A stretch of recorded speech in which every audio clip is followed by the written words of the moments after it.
Hello and welcome to David and Betsy's Anti-Inflammatory Diet, day 15.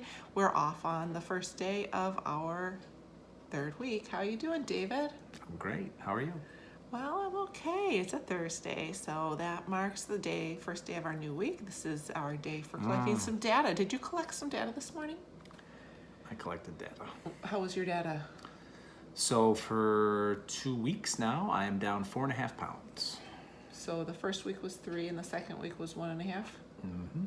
Yep. So I was, 4.5. Are you pleased with that? Because you want to lose some weight, right?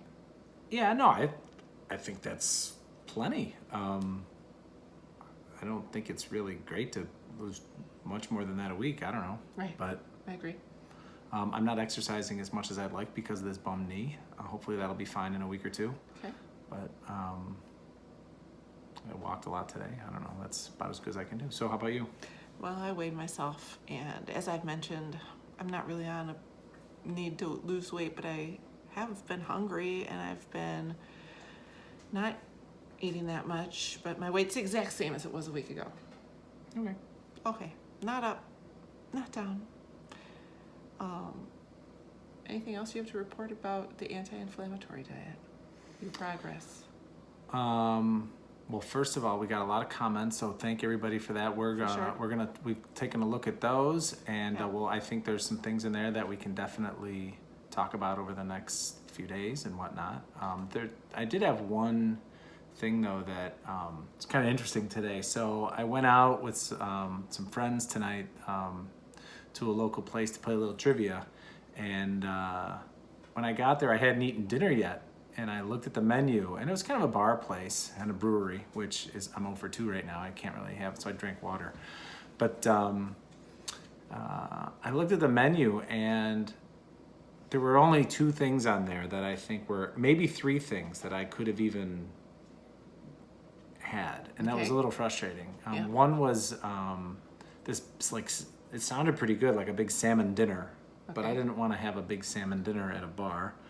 Maybe it's delicious, I don't know, but it didn't, I don't know. Okay. Then the other thing was just like your basic salad.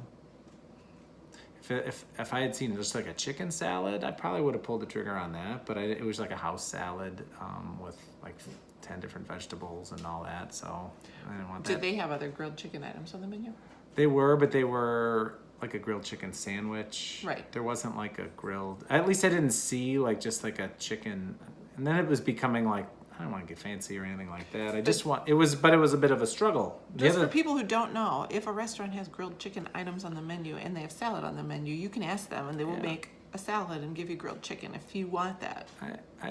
I believe you, and at that point though, I just didn't feel like going through the hassle. So I came home and I'm going to have leftovers in a minute. But that was just, I guess, part of the thing is just there were 20 things on that menu that I would have loved, and the third thing I think was like some sort of like Brussels sprout concoction appetizer, which I was like, so. I agree. I thank people for sending some comments and questions today. We got a couple questions that have been brewing in my head. One about water temperature, does it matter? And another about pineapple helping digestion. And I have to say, you know what? I have access to information about that stuff and I'm going to look at it. But being a pediatric dietitian, that's not a typical area in which I have expertise. My initial reaction to the question about water is that it shouldn't really matter. The colder water, you're going to have to warm it up a degree or 2, so maybe you burn an extra couple calories. But big picture shouldn't really matter. And the thing with the pineapple has an enzyme in it that does help digest certain things. But, lots of fruits have enzymes. I love pineapple. Yeah, I love it. It's good, but if you eat too much, it'll burn your tongue because of the enzymes, which can break down tissue as well. So I will look for some more information, but that's not actually my area. But I think as a dietitian, I think people know that if you don't know the answer to something, that you're going to get that answer way sooner than any of us. And so I appreciate you asking, and I will look into it. But off the top of my head this evening, I don't have the answer because I worked all day. I had some deep thoughts today, and I'm going to keep brewing on these and kind of save up my big spiel for later this month. But I was at a conference last week, and one of the speakers was talking about the theory of diminishing returns. and how 80% effort can get you most of the way somewhere, and then the amount of effort it takes you to get to 100% isn't worth the return. I know where you're going with this. It's very clear. You're not quitting until August 31st. I'm not saying I'm going to continue. I'm going to get through it because that's what I do. I commit to stuff and I do it.